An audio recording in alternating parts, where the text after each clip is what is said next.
Hey guys, this is Roots, actually Julie. Today this recipe was a request by Q Chemist. It is a lock silk slip spray. I can't talk today, I'm crazy, I've been working like a mad lady. But anyway, the spray not only moisturizes your hair, but also, even if you have locks, you still want to sometimes put them in different configurations, and this just helps it kind of slip a little bit. I will have a disclaimer that I have not used the spray yet because this is my first time making it, but I'll give you an update video because I'm sure you can just use it on natural hair anyway. But we're just going to get started. Some of the things that she sent in the recipe have been changed because some of them were organic, but they were chemical based, and I'm just not going to do that. So we're going to do my version of the slip spray, and here we go. First thing we're going to have, let's stay down on the table, cameraman. Rose petals and honeybush tea. I've already been having that steeping for about 30 minutes. Her recipe called for rooibos, which is red tea, but I don't have red tea, so I'm sure this will work just as well because roses are very moisturizing. The tea is an excellent astringent.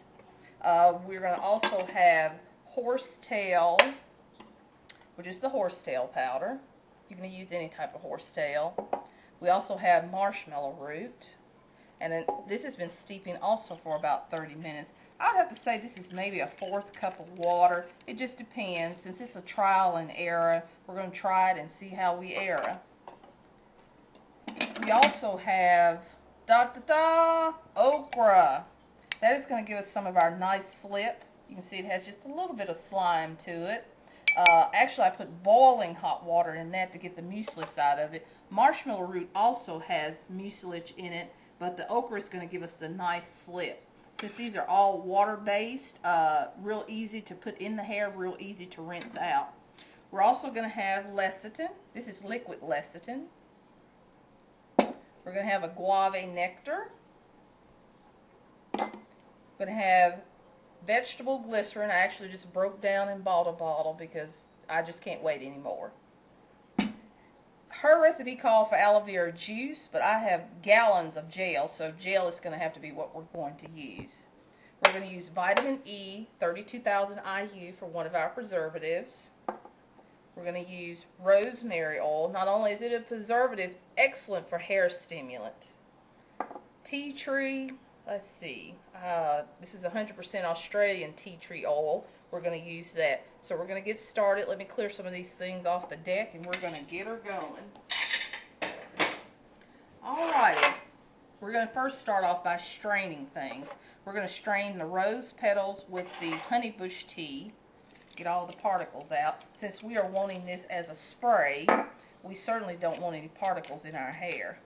Make sure we squeeze it all out for any of the natural oils that come out of the rose petals. See how pretty that is? That smells good too. I could take a nice whiff. We're going to strain the horsetail and the marshmallow root. And with this, you're going to have a fine strainer. Since I use the powder, I would have to have a fine strainer, but if you just have the bark or the plant form of it, I guess you could really use any type of strainer. And if you have a little bit of sediment, just let your spray sit overnight and pour the liquid portion off the top, and that way you're not getting any sediment in your hair. That's fine. We're also going to strain the okra, get all the mucilage out of it. This is a very quick recipe. When she sent it to me, I thought that is very intriguing. We're going to have to work on that. Let's get all the nice, look at all that. Look at all that. Yeah. That's going to really give the hair a really nice slip. When I make okra gel, I absolutely love that stuff. Not only does it smooth the hair well, it gives it, I don't know what the properties are, but it gives it a nice sparkly shine. Okay, we got all that drained out, and let me set some of these to the side. Let me get a larger bowl here, guys. I'll be right back in a second. I'm notorious for walking off camera and not having my bowl ready.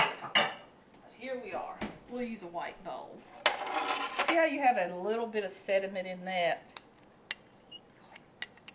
And that's fine. Like I said, once you have this sit overnight, if there's sediment in the bottom, just drain the top portion and you're good to go. We're going to put all that in the bowl. You can see it's already, let me put a little bit on my finger. It's already kind of slippery, nice and slimy. We're going to put our aloe vera gel. And as far as the measurements go, I used, I don't really know, about a 1/4 cup of water for each of the herbal concoctions. But I did use 1 teaspoon of the marshmallow root, 1 teaspoon of the horsetail, a teaspoon of the rose petals, and a 1/4 teaspoon of the honeybush tea. The aloe vera gel is 1/4 cup, so those measurements are correct. Get that all nice and stirred in. And our lecithin, let's put that in. You know, lecithin is excellent for the hair. We're going to put a 1/2 teaspoon. Let me find the 1/2 teaspoon. My poor eyes. I got to get some glasses one of these days. Here we are. 1/2 teaspoon. Really nice and thick. That's going to help some of that stuff emulsify or mix together a little bit better. Alrighty, we don't want to get it all over the place. Alrighty, 1/2 teaspoon of the lecithin. Get that in the bowl. Let me get the top back on.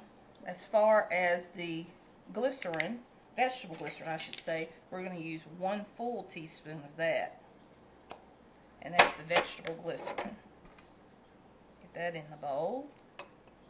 And the agave nectar, we're going to also use 1 teaspoon of that. I may have to open another bottle, but we'll see. I think I got enough for 1 teaspoon. Sugars like agave is excellent for smoothing the hair, shining it up, and it is also a humectant. Helps to pull that water out of the air into the hair. We're going to give that a good stir, because this is just a mix and stir recipe. I'm sure you could have done it while it was heated, but I wanted the horsetail and the flour and the tea and all that to have a chance to steep, to get all the good properties out of it. Okay, that's pretty much it, guys. We're going to put the preservatives in it. As far as the vitamin E, let's see, since this is 32,000 IU and it's going to be refrigerated, we're not going to need that much of it. I said maybe a 1/4 teaspoon of that. The tea tree, though, we're going to put, let's see, I got a pipette. 3, 4, 5, 6, 7, 8, maybe about 10 drops of the tea tree. Alrighty, and the rosemary is last, rosemary oil. Come on, rosemary. We already put 2, 3, 4, 5, 6, 7, 8, 9, 10. We put 10 drops of that. And I'm going to put a little bit of this in the glass bowl because I want you to see the consistency of it.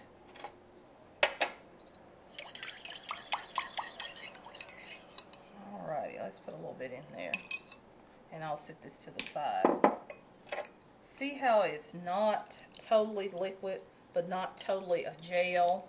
I will hit this with my immersion mixer to make sure that everything is mixed well. But I also want to see how well it sprays. My thoughts on this recipe is it's going to work abso-freaking-lutely excellent for the hair.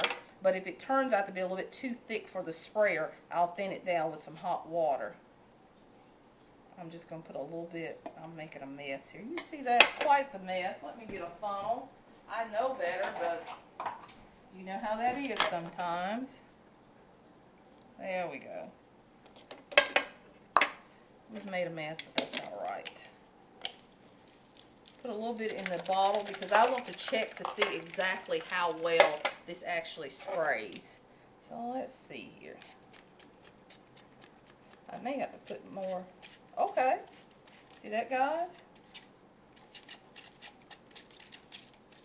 That seems to be spraying absolutely excellent. Not too slimy, not too slick, very liquid. Smells wonderful.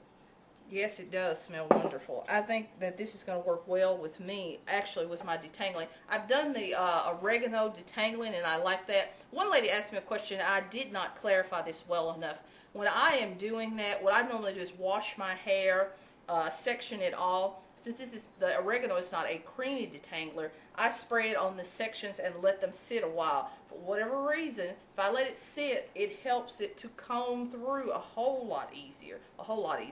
But I'm also going to give this a try. So Q Chemists, I hope that this is something that you're going to like. Please send me a message back how you like it and after you try it.